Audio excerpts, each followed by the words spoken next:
Rome అటువంటి వైపు ఆమె ఉండేదంట, రోమా సామ్రాజ్యం. ఆమె ఫస్ట్ నుంచి పుట్టిన సంపన్న కుటుంబంలో ఉన్న మంచి సంపన్న కుటుంబం, మంచి అన్ని విధాల అగ్ర స్థానంలో ఉన్న వారి ఇంట్లో పుట్టిందంట.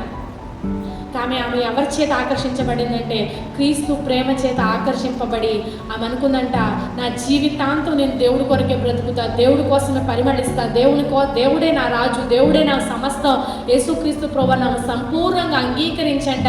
యేసుక్రీస్తు ప్రభువారు చోటించి తన్ను తాను దేవునికి సమర్పించుకుంది.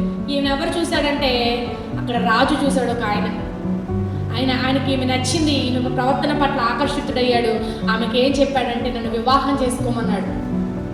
ఆమె చెప్పిందంట, నేను ఆల్రెడీ యేసుక్రీస్తు ప్రభువుకి నా జీవితాన్ని సమర్పించేసుకున్నాను, ఆయనే నా జీవితం, ఆయనే నా ప్రాణం, ఆయనకి నేను అప్పగించేస్తున్నాను కాబట్టి నేను వివాహం కాదు కదా, వేరొక ఆలోచన కూడా నా హృదయంలోకి నేను రానియడానికి ఇష్టపడట్లేదు, కాబట్టి ఇది కుదరదు అని చెప్పింది.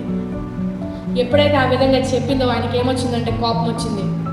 ఏంటి, రాజునైనా నన్ను కాదని నేను దిగొచ్చి అడుగుతున్నందుకు ఈమె ఎలాగ మాట్లాడిద్దా అని చెప్పంట ఆమెను ఏం చేశాడంటే పట్టి చెరసాల్లో వేయించాడు.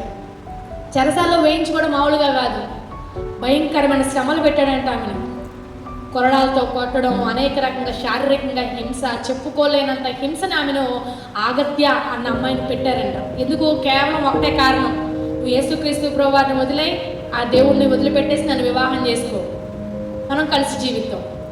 ఆ అమ్మాయి లేదు, నా జీవితాన్ని నేను ఎవరికి సమర్పించుకున్నానంటే యేసయ్యకు మాత్రమే సమర్పించుకున్నా, నా ప్రాణం పోయినా సరే దాన్ని వెనక్కి తీసుకోనని చెప్పిందంట. చెబితే అలా కాదు, ఎలా లొంగదో నేను చూస్తానని అనేక రకాలుగా హింసలు, అనేక రకాలుగా శారీరక హింస, ప్రైవేట్ భాగాల్ని ఇబ్బంది పెట్టి కోసి అనేక రకాలుగా హింస పెట్టాడంట. చెప్పుకోలేనంత విధంగా అంత చేసినా కూడా ఆమె దేవుడు నాకు వదిలిపెట్టలేదంట. అంత గాయాలతో ఉన్న ఆమెను జైల్లోనే ఉంచాడు, తగిన వైద్యం కూడా చేయించలా. అయితే ఒకనొకనాడు ఆమె పవిత్రతకి, ఆమె దానికి, ఆమె జీవితానికి ఆ రోజంట పేతురు గారు ఆమె కలలోకి వచ్చి దర్శించంట, ఆమె గాయాలు కట్టినట్టు కలగనిందంట, దర్శనం పొందిందంట. సేమ్ అదే రీతిగా ఉదయం అయ్యేటప్పటికంట ఆమెకు ఆ స్వస్థత వచ్చిందంట, గాయాలన్నీ మాన్పబడ్డాయంట. ఇది చూసిన తర్వాత